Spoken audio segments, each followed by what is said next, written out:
Hello everyone, it's me Jenny, and for today's Wait You Haven't Seen That movie review I'm going to be talking about Inception, which, though not one of the classics, which I have not seen, or one of the classics that I might talk about in the future that I haven't seen, it is one of those films that I've had that response to when I admit that I haven't seen it.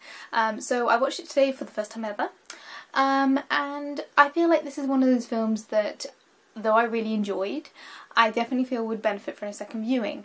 And that's not because I couldn't follow the story. I've heard a lot of people say that this story was very difficult to follow, that it was very convoluted and messy and very difficult to get the hang of, and I didn't find that at all.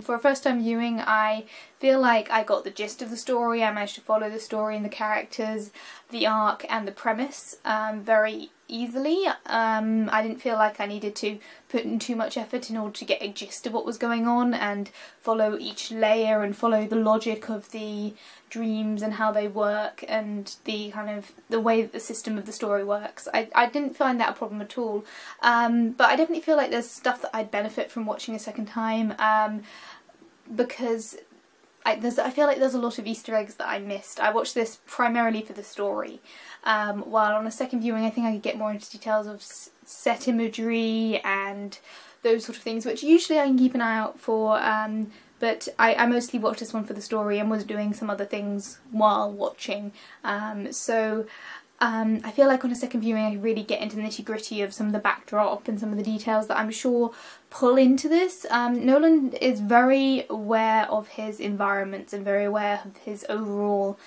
themes, and I feel like there's a lot of background information which I missed on this viewing that I'd like to watch again, and I'd like to get into that sort of level of pernickety details. It's one of the things I've noticed from my start, when I first started doing reviews, to now, is that I used to be very good at spotting little nitty-gritty details, and I've kind of slipped on that recently.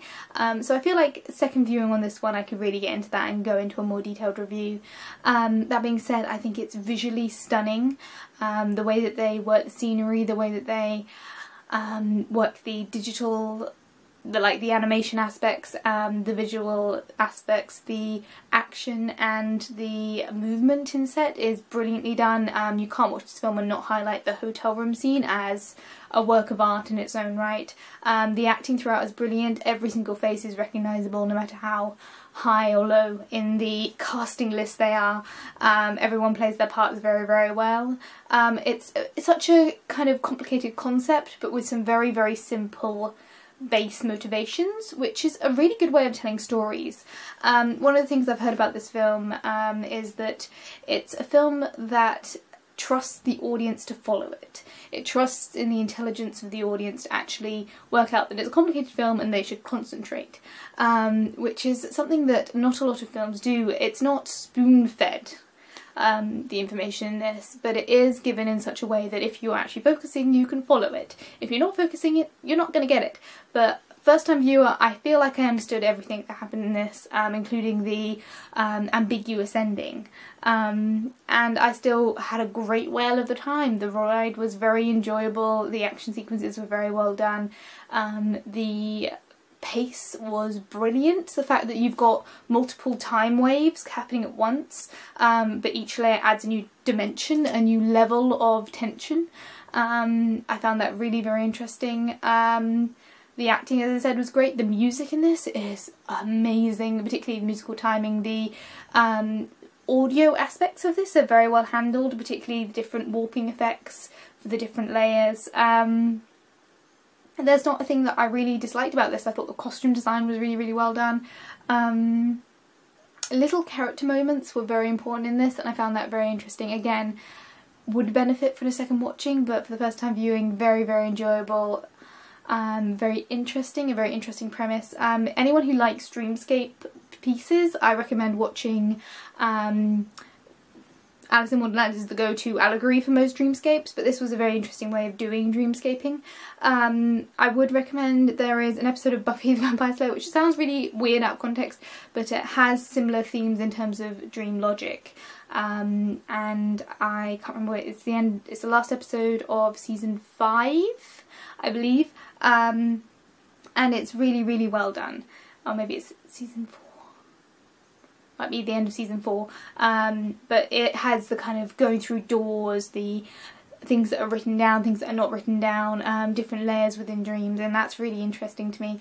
And there's a lot of theories about movies as a thing in its own right. It's the first time we're in a generation, for the first time ever, where you can basically share dreams, in that there's been no other way throughout history that you can share that level of imagination from one thought, you know, from your brain to another person's brain. Like, storytelling in itself is you always envision it in your own personal way. This is the first time we're in a generation where you can truly take a concept out of your brain, and with enough budget and with enough time, take that imagery and actually show it in a way that is actually truthful to your vision, and can share it with someone and actually have the same experience. And that's a really interesting thing, and it works with how this film works, in that things like edits between scenes and time cuts and time jumps, how that can then branch into the concept of dreaming is really well done. And it's done very subtly in this film, but it's to a very true effect, in that, you know, it's the how did we get here, and if it was film logic then it would just be, it was an edit, the editor got them there. But if it's a dream, then you just can't remember how you got between places. You can't remember faces, you can't remember all of that information. So I found this a very, very interesting film, very much looking forward to rewatching. And yeah, Inception. I can truly understand why it got the praise that it did. And yeah, I very much enjoyed it.